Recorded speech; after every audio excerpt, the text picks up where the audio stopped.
babayaran niyo pagkamatay ni Rocky Oram. Pagbabayaran niyo.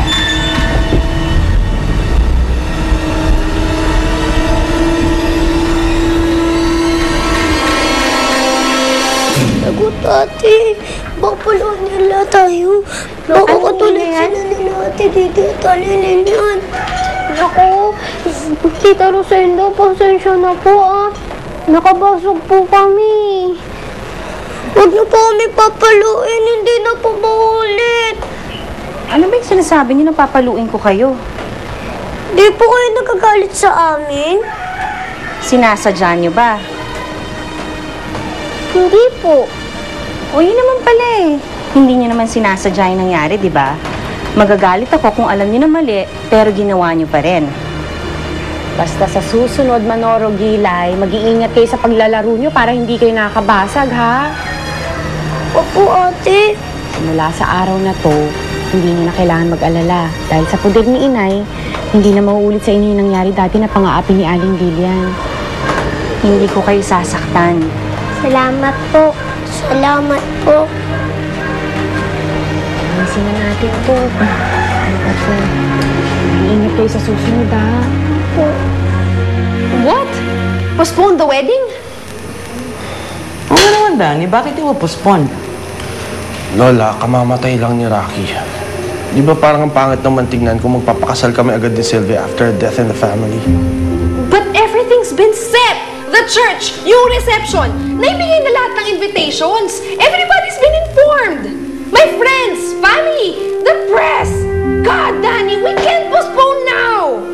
Danny, ilang araw na nagkasal na kayo ni Sylvia. Tuloy na natin. Baka naman may ibang dahilan kaya gusto mong i-postpone yung wedding. Pwede ba, Sylvia? Huwag na natin pagtalunan to. Nakakahiya. Good. So after ma-cremate ni Rocky, we proceed with the wedding. We stick to the plan. Okay, Danny? Danny. Fine. Good. Mama, Danny, Sylvia, Mama, baka maliit pa tayo sa pamisa kay Rocky. Lumakad na po tayo. Let's go. Hindi ka na, Danny. Let's go. Hindi ka na, anak.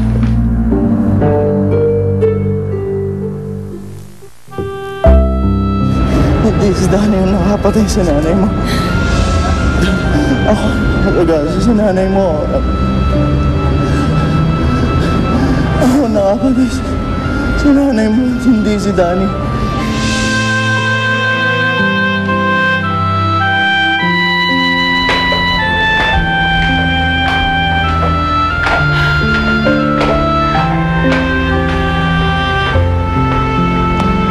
Parang, bakit hindi ka pa natutulog?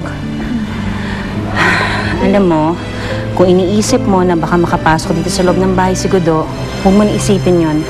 May mga pulis tayo nagbabantay dyan sa labas. Hindi lang naman po yun ang iniisip ko na eh. Naalala ko lang si Rocky. Yung hiniling niya sa akin na ihingi ko siya ng tawad kay Danny.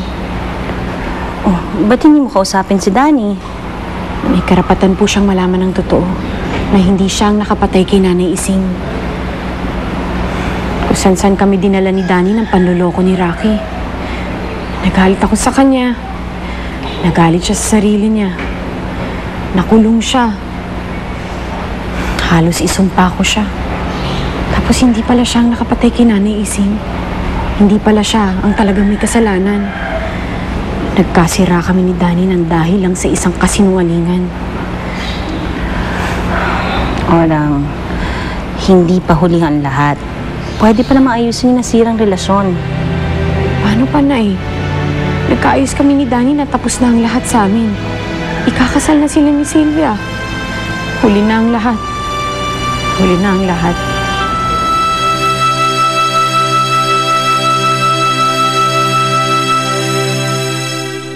Mamita, nasaan na ba yung apo ninyo? He's supposed to be here an hour ago! Napagdesisyonan mo ng pakasalan si Sylvia. Paano ko gugustuhin, Ma? Pinalaya ka na ni Orang. Palayain mo na rin ang mga alaala niya para makapag-move on ka na, ha? Makakaya mo ba, anak, na si Danny nasa piling ng isang babaeng hindi naman siya magiging masaya? Tinatanggap kita, Danny, bilang aking asawa.